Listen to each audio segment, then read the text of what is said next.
How often would he beat you? Too much. Would he only use a belt? There are things a father can say about his son that no outsider, no critic, no tabloid reporter could ever say and get away with. Because when a father says them, the damage lands differently. It lands in a place that public opinion and professional criticism simply cannot reach. Joe Jackson was Michael Jackson's father. He was also, by every documented account from the people closest to the situation, the single most complicated and most painful relationship of Michael Jackson's entire life. Not the media, not the lawsuits, not the years of public controversy his father. And on more than one occasion, in front of television cameras, in front of live audiences, and in front of a watching world, Joe Jackson said and did things that revealed, with uncomfortable clarity, exactly what the relationship between them actually looked like when it was not being managed or filtered or softened for public consumption. The moments Joe Jackson destroyed his son on live television are not moments most people talk about. They are not the moments the music documentaries linger on. They are not the clips that get shared alongside the moonwalk footage and the Thriller videos. But they are documented. They happened. And the people who watch them happen, both in the room and at home, have never forgotten what they saw. This is the story of those moments. What Joe Jackson said and did in public settings that revealed the truth of how he treated the most famous person in the world, and why what happened between them in front of cameras mattered so much more than most people understood at the time. Joseph Walter Jackson was born on July 26, 1928, in Fountain Hill, Arkansas. He grew up during the Depression, in circumstances that required a specific kind of toughness simply to survive. He moved north, eventually settling in Gary, Indiana, where he worked as a crane operator at the Inland Steel Company. He had his own musical ambitions, playing guitar in a band called the Falcons with his brother. But those ambitions never produced the career he wanted. By the time his children were old enough to perform, Joe Jackson had redirected every frustrated musical aspiration he carried into shaping them into the act he had never managed to become himself. He ran rehearsals in the family's living room with a discipline that every one of his children, in interviews across decades, described as severe. Standards were not negotiable. Mistakes had consequences. And the line between discipline and something harder to defend was one that the people in that house understood from a very young age.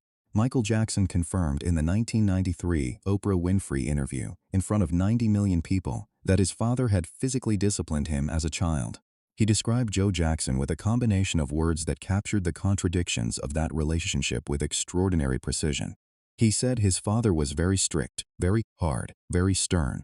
He said that just a look from Joe would scare you. He said there were times when Joe would come to see him perform, and he would get physically sick from the combination of pressure and fear that his father's presence produced. Joe Jackson never publicly accepted that characterization. In a 2003 interview with Louis Theroux, he made a distinction that he clearly believed was significant. He said he never beat Michael. He said he whipped him with a switch and a belt, and that beating and whipping were different things. That distinction was not one that Michael Jackson appeared to find meaningful. And it was not one that most of the people who heard it found particularly reassuring. What made Joe Jackson's public behavior so notable is not simply what he did in private, which has been documented in multiple accounts from multiple family members across decades. It is what he chose to do in public on camera, in settings where the contrast between his behavior and the way a father might be expected to treat the most successful entertainer in the world was visible for everyone to see. His children have described the rehearsal environment in the family home with a consistency that is striking, given how many years and how many different interviews are involved. Jackie, Jermaine, Marlon, and Tito Jackson have all spoken, at various points across their careers, about what those early years looked like and what Joe Jackson's presence in the room felt like. The accounts differ in specific details but share a common texture: intensity that left little room for error, standards that moved upward every time they were met. A father who expressed his investment in their success in ways that left marks the children carried into adulthood. Jermaine Jackson has spoken about watching his father manage Michael specifically and observing a dynamic that was different from what Joe had with the other boys. Michael was the most gifted. He was also, by multiple accounts, the most sensitive. Those two things together made him both the most commercially valuable and the most emotionally vulnerable person in the room during those rehearsals. The gift Joe Jackson recognized and pushed and built a career around was inseparable from the temperament that made the pushing so costly over time. February 10, 1993. More than 90 million people were watching. Michael Jackson sat across from Oprah Winfrey at Neverland Ranch for the interview that was supposed to let the world see who he really was. And in the middle of that interview, Oprah asked him directly whether his father had ever beaten him. He said yes. He did not hedge. He did not qualify his answer in a way that softened what he was saying. He confirmed, in front of one of the largest live television audiences in American history, that his father had physically disciplined him throughout his childhood, that the fear he felt around Joe Jackson had been real and had lasted well into his adult life, and that the relationship between them was one of the most painful things he had ever had to talk about publicly. He talked about how his father would come to see him perform, and his stomach would drop. He talked about the look, the specific expression on Joe Jackson's face, that could produce a physical response of fear in him, even after he had become one of the most powerful people in the entertainment industry. He talked about crying alone in his room as a child, about not wanting to look at his own face in the mirror at one point because of comments Joe had made about his appearance. That last detail, about his nose, is one of the most specific and most painful things Michael Jackson ever said publicly about his father. He told Oprah that Joe Jackson used to tease him about having a big nose when he was a child. He said it hurt him deeply. Coming from that interview, the years of speculation about Michael Jackson's changing appearance take on a different and considerably more uncomfortable dimension. Joe Jackson was not in the room during that interview, but in a very real sense, his presence filled it. Because Michael Jackson spent significant portions of one of the most watched television events of his career talking about the damage his father had done, and doing so not with anger but with the quiet, careful honesty of someone who had carried that damage for a very long time and had finally found a moment to set some of it down in public. June 28, 2009. 3 days after Michael Jackson's death, the BET Awards. A night that was already carrying enormous emotional weight for an industry that had just lost its most significant figure. Joe Jackson appeared on the red carpet. He was interviewed by a journalist named Showbiz Tonight, and what he chose to talk about in that interview, 3 days after the death of his son, in front of cameras, has never been forgotten by the people who watched it. He talked about a new record label he was starting. He said he had a great company he wanted to talk about. He promoted the business. He spoke about it with visible enthusiasm. He smiled. He appeared engaged and energized in a way that produced immediate and widespread disbelief among the people watching the clip. 3 days after Michael Jackson died, his father was on a red carpet promoting a commercial venture. The reaction was immediate, and it was sharp. People who watched that interview described feeling something close to shock, not because they had particularly high expectations for Joe Jackson based on what was publicly known about him, but because the gap between what the moment called for and what he delivered was so wide that it was genuinely difficult to process in real time. This was not an isolated incident. Joe Jackson's public behavior in the period following Michael's death produced multiple moments that drew similar reactions from observers. In a separate interview shortly after his son's death, he was asked how he was holding up. He told the interviewer that he was fine and seemed impatient with the emotional dimension of the question. He described Michael's death in terms that struck many listeners as unusually detached for a father who had just lost a child. Michael Jackson had spoken, in private conversations recounted by people who were present for them, about his complicated feelings toward his father. He had described wanting his father's love and approval while simultaneously being afraid of him. He had described the specific loneliness of being one of the most successful people, alive and still feeling, in relation to the man who raised him, like nothing he had achieved was quite enough to produce the warmth he had always wanted from that relationship. The BET red carpet interview became, in the years since, one of the most discussed examples of a public figure failing a basic test of human proportion in front of cameras. It was not that Joe Jackson was not grieving. People grieve differently. It was that the specific choice to discuss a commercial venture in that specific setting, while the rest of the world was absorbing the loss of one of the most significant cultural figures of the 20th century, produced a portrait of a man whose relationship with his most famous son had always been, at least partly, a relationship with what that son represented commercially rather than with who he was as a person. The impact of Joe Jackson's treatment of Michael, both in private over decades and in the specific public moments that exposed the nature of their relationship to the world, is something that Michael Jackson addressed in fragments across many interviews and many years. It was never one clean confession.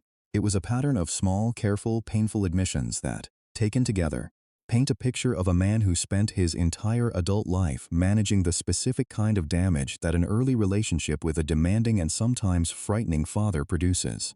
Michael Jackson's first plastic surgery, a rhinoplasty, took place in 1979, following a broken nose sustained during a dance rehearsal.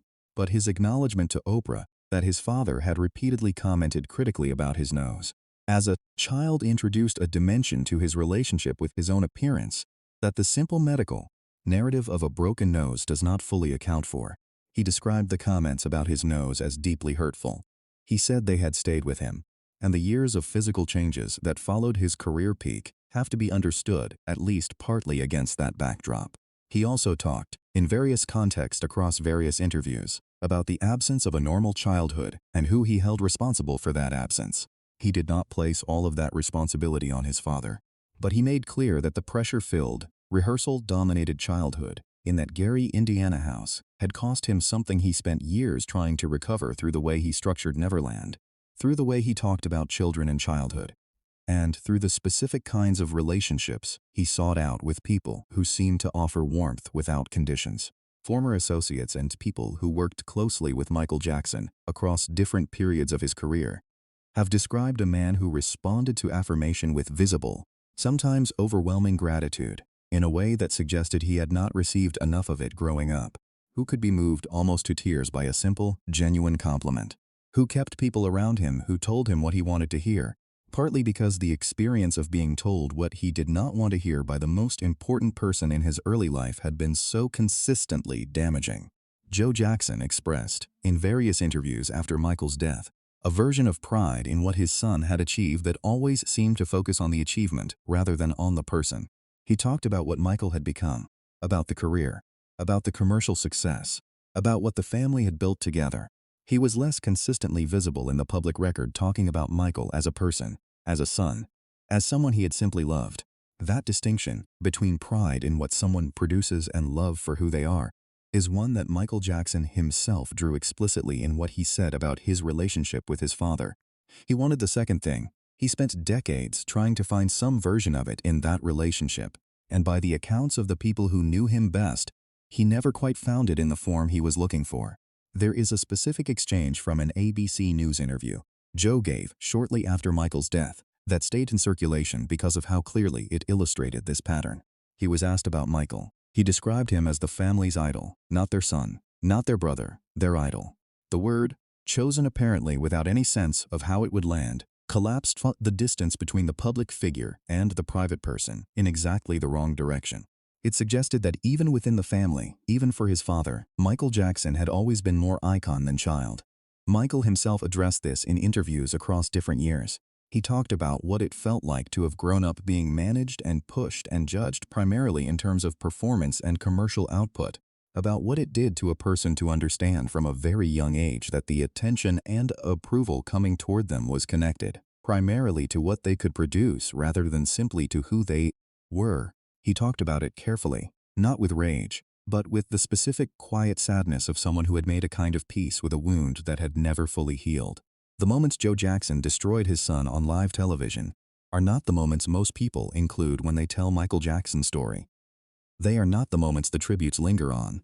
They are not part of the carefully curated legacy that has been constructed in the years since his death. But they are real. The 90 million people who watched Michael Jackson confirm, with quiet and careful honesty, that his father had hurt him, and that the fear had lasted into adulthood. The audience at the BET Awards who watched Joe Jackson promote a business venture 3 days after his son died. The journalists who conducted interviews with Joe in the weeks and months after Michael's death and described a man who seemed more comfortable talking about industry and commerce than about the child he had lost.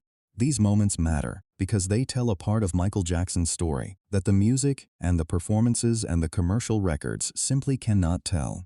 They tell the story of what it cost him to become who he became, of the specific environment that produced both the extraordinary talent and the extraordinary damage, because those two things in his case came from exactly the same source.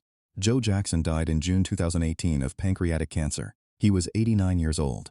The relationship between him and Michael was never publicly repaired in the way that Michael, by his own accounts, had always hoped it might be. The warmth he wanted from his father was something he described wanting across decades of interviews and private conversations. And the public record of what Joe Jackson said and did on television, in the years both before and after Michael's death, is part of why so many people who followed that story closely believe he never truly got it. Michael Jackson once said, in one of the most quietly devastating lines he ever delivered in a public setting, that you can tell a lot about a person by how they treat people who cannot give them anything. The BET red carpet interview, 3 days after his son's death, with the record label promotion and the comfortable smile, is a moment that many people have held up against that statement.